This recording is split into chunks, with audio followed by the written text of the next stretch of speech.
Hello all, welcome to Infotalk. So India versus England first టీ20 match India అద్భుతమైన విజయం అయితే సాధించడం జరిగింది. అండ్ ఈ మ్యాచ్ కోల్కతాలో జరిగింది.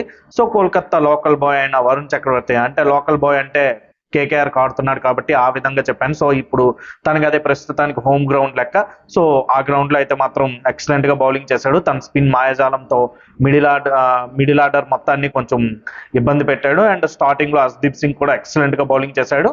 అండ్ అక్షర్ పటేల్ కూడా చాలా బాగా బౌలింగ్ చేశాడు. అండ్ బ్యాటింగ్ లో అభిషేక్ శర్మ తన మీద ఉంచిన నమ్మకాన్ని నిలబెట్టాడు. సో ఈ మ్యాచ్ అసలు ఏం జరిగింది, ఎలా అయింది ఏంటనేది మనం ఒకసారి కంప్లీట్ వీడియోలోకి వెళ్దాం. సో మహమ్మద్ సమీ ఆడతాడు అనుకున్నారు, బట్ సమీకి ఇంకా రెస్ట్ ఇచ్చారు. సో 2 ఫాస్ట్ బౌలర్స్ తోనే ఇండియా మ్యాచ్ కి వెళ్ళడం జరిగింది. అండ్ ఇంగ్లాండ్ ఫస్ట్ బ్యాటింగ్ కాబట్టి ఇండియా 2 ఫాస్ట్ బౌలర్స్ అండ్ మిగతా అంతా కూడా స్పిన్నర్స్ తోనే వెళ్ళింది. అండ్ కోల్కతా పిచ్ ని వాళ్ళు బాగానే రీడ్ చేశారనిపించింది.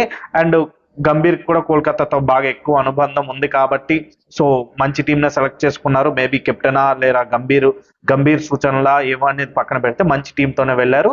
అండ్ బౌలింగ్ లో స్టార్టింగ్ లోనే Harshdeep Singh excellent 2 hours spell వేశాడు. అండ్ టాప్ 2 బ్యాటర్స్ ఇద్దరిని కూడా తీసేశారు, సాల్ట్ అండ్ డంకెట్. సో వీళ్ళిద్దరు అవుట్ అయిపోయాక జోస్ బట్లరే ఇంకా మిగిలి ఉన్నాడు. జోస్ బట్లర్ మాత్రం తను ఒక మంచి వైట్ బాల్ ప్లేయరు. సో దీన్ని తను నిరూపించుకున్నాడు. అండ్ ముఖ్యంగా టీ20s లో ఎక్సలెంట్ బ్యాట్స్మెన్ తను. సో దాన్ని మాత్రం నిన్న ప్రూవ్ చేసుకున్నాడు. ఒకవైపు బ్యాటింగ్ ఆర్డర్ అంతా కొలాప్స్ అయిపోతున్నా కూడా తను ఒక్కడు మాత్రం నిలబడి ఆ మాత్రం స్కోర్ అయినా రావడానికి ఆ ఇన్నింగ్స్ అనేది చాలా బాగా ఉపయోగపడింది. బట్ ఇండియన్ బౌలర్స్ మాత్రం రిలెంట్లెస్ గా వికెట్స్ తీస్తూనే వచ్చారు. అండ్ చాలా బాగా బౌలింగ్ అయితే చేశారు. హార్దిక్ పాండ్యా కొంచెం పరుగులకు వెళ్ళాడు, అంటే బట్లర్ ఎవరో ఒకరిని ఛార్జ్ తీసుకోవాలనుకున్నాడు. సో అలా హార్దిక్ పాండ్యాని ఛార్జ్ తీసుకున్నాడు. బట్ బట్లర్ చేసిన స్కోర్ పక్కన పెడితే మిగతా ఎవరు కూడా పెద్దగా ఆడింది లేదు, వాళ్ళెవరు నిలబడింది కూడా లేదు. సో స్పీడ్ గానే అయిపోయింది. అండ్ బట్లర్ కూడా వరుణ్ చక్రవర్తి బౌలింగ్ లో ఎక్సలెంట్ క్యాచ్ కి అవుట్ అయిపోయాడు. నితీష్ రెడ్డి లాంగ్ ఆన్ లో ఎక్సలెంట్ గా క్యాచ్ పట్టాడు. సో దాంతో ఆల్మోస్ట్ ఇంగ్లాండ్ స్కోర్ అక్కడికే ఎండ్ అయిపోయింది. So 132 score England first innings లో నమోదు చేసింది. అండ్ సెకండ్ ఇన్నింగ్స్ బ్యాటింగ్ దిగిన టీమిండియా 20 overs లో 133.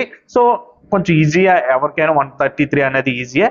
ఇంగ్లాండ్ బౌలింగ్ ఎలా ఉన్నది అనేది ఈ మధ్య కాలంలో వాళ్ళ బౌలింగ్ ని మనం ఫేస్ చేసింది లేదు. అండ్ వాళ్ళ స్పిన్నర్స్ ఎలా ఉన్నారు ఇవన్నీ మనకు తెలియదు. వాళ్ళ మేజర్ బౌలర్స్ అంటే Mark wood and Jofra Archer మాత్రమే. సో వాళ్ళిద్దరు ఎలాగో ఒకలాగా వేస్తారు అనుకున్నాం. బట్ బ్యాటింగ్ దగ్గరనే Sanju Samson first over 6 ball కూడా ఆడి 6వ బాల్ సింగిల్ తీశాడు. నెక్స్ట్ ఓవర్ మాత్రం ఎక్సలెంట్ కొట్టాడు, మామూలుగా కొట్టలేదు. 22 రన్లు వచ్చి అన్ని బౌండరీసే. మళ్ళీ థర్డ్ ఓవర్ అభిషేక్ శర్మ కొంచెం బాగానే కొట్టాడు. ఆ తర్వాత మళ్ళీ సంజు శాంసన్ కొంచెం డిఫెన్సివ్ మోడ్ లో ఆడాడు, కొంచెం ఇబ్బంది పడాడు అని అనలేము, కానీ కొంచెం జాగ్రత్తగా ఆచితూచి ఆడాడు. బట్ ఆర్చర్ కి సంజు శాంసన్ అవుట్ అయిపోవడం జరిగింది. ఆ తర్వాత 1 డౌన్ లో వచ్చిన సూర్యకుమార్ యాదవ్ కూడా వెంటనే 3 balls లో అవుట్ అయిపోవడం జరిగింది, డెక్ అవుట్ అయ్యాడు. ఆ తర్వాత ఒక్కసారి ఇంగ్లాండ్ ఏమైనా వస్తుంది, ఫామ్ లోకి వస్తుందా అనుకున్నారు, కానీ లేదు. తిలక్ వర్మ బ్యాటింగ్ వచ్చాడు, కానీ బ్యాటింగ్ కి మామూలుగా వచ్చినట్టు అయింది తప్ప అభిషేక్ శర్మ మాత్రం ఎక్సలెంట్ బ్యాటింగ్ చేశాడు. ఇంకా అభిషేక్ శర్మ 1 man ఆర్మీ లాగా, అంటే ఇంకా చాలా మంది ఉన్నా కూడా లేదు, అవసరం లేదు, నేను ఒక్కడిని చాలు మొత్తం స్కోర్ కొట్టేస్తాను అన్నట్టు 34 balls లో 79 runs కొట్టాడు. అండ్ 8 sixes కొట్టాడు. లెగ్ సైడ్ లో కొట్టిన ఆ 6 మాత్రం ఎక్సలెంట్ 6. సో అభిషేక్ శర్మ నుంచి ఏదైతే టీం ఎక్స్పెక్ట్ చేసిందో అది ఈ మ్యాచ్ లో ప్రూవ్ చేసేసుకున్నాడు. ఇంకా 4 మ్యాచ్లు ఉన్నాయి, ఈ 4 మ్యాచ్లలో కూడా ప్రూవ్ చేసేసుకుంటే అభిషేక్ శర్మ టీ20 ఓపెనర్ గా స్పాట్ ఆల్మోస్ట్ ఫిక్స్ అయిపోయినట్టే. అండ్ సంజు శాంసన్ కూడా బాగానే ఆడాడు. ఆ ఒక్క ఓవర్ లో ఎక్సలెంట్ అది మొత్తం ఇంగ్లాండ్ మైండ్ సెట్ నే దెబ్బతీసిందని చెప్పొచ్చు. అంటే ఆల్రెడీ వాళ్ళు బ్యాటింగ్ లోనే సగం ఓడిపోయారు, బట్ బౌలింగ్ లో పూర్తిగా ఓడిపోవడానికి ఆ ఓవర్ కారణమైంది. అండ్ ఆ తర్వాత అభిషేక్ శర్మ ఇంకా ఆకాశమే హద్దుగా చెలరేగాడు, 8 sixes కొట్టాడు. అండ్ ఆ లెగ్ సైడ్ 6 మాత్రం ఎన్నిసార్లు చూసినా మాత్రం చూడముచ్చటగా ఉంది 6. అంటే అభిషేక్ శర్మని ఎందుకు ఇంత బ్యాక్ చేశారు, కొన్ని మ్యాచ్లు ఆడలేకపోయాడు, ఇలా కొంచెం షార్ట్ బాల్ వీక్నెస్ ఉంది, ఇలా చాలా చెప్పినా కూడా అభిషేక్ శర్మ ఒకసారి బ్యాటింగ్ చేస్తే ఇలా ఉంటది. సో అభిషేక్ శర్మని నెక్స్ట్ మన టీమిండియాలో బిగ్ హిట్టర్ గా చూడబోతున్నారు. సో అది కూడా ఓపెనింగ్ లో వచ్చి పరుగులు ఇలా తడతడ మ్యాచ్ ను మొత్తం ఒక్కసారి మార్చేసి వెళ్ళిపోతాడు అన్న ఒక నమ్మకం ఉంది అభిషేక్ శర్మ మీద. సో ఈ ఫస్ట్ టీ20లో మాత్రం దాన్ని నిలబెట్టుకున్నాడు.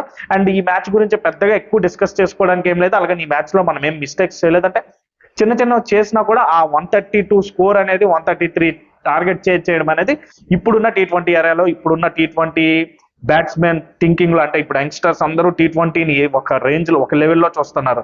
సో రావడం బాధీయడం ఈ రేంజ్ లో చూడటం వల్ల ఆ స్కోర్ అనేది చాలా తక్కువ.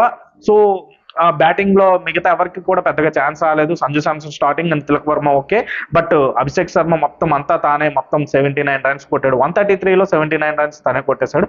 అండ్ 20 runs శాంసన్ కొట్టాడు. ఇంకా సెకండ్ పీరియడ్ గానే తిలక్ వర్మ అయితే ఉండడం జరిగింది. అడపదడప 4లు కొట్టాడు. బట్ ఓవరాల్ గా అయితే మాత్రం ఒక కంప్లీట్ మ్యాచ్. సమీ మరి సెకండ్ T20 గానే వస్తాడేమో తెలియదు. బట్ ఓవరాల్ గా అయితే మాత్రం ఈ మ్యాచ్ అన్ని రకాలుగా ఇండియా డామినేట్ చేసింది. అండ్ ఫస్ట్ T20 మ్యాచ్ కోల్కతాలో అయిపోయింది. అండ్ సెకండ్ T20 మ్యాచ్ కి అలా ఈస్ట్ నుంచి సౌత్ కి వచ్చేస్తున్నారు, చెన్నైకి వచ్చేస్తున్నారు. సో చెన్నైలో సెకండ్ T20 మ్యాచ్ జరగబోతుంది. సో దాని ప్రివ్యూలో మళ్ళీ కలుసుకుందాం. సో ఈ మ్యాచ్ మీద, ఈ వీడియో మీద మీకేమనిపించింది అనేది కామెంట్ చేయండి. Thank you. బాయ్.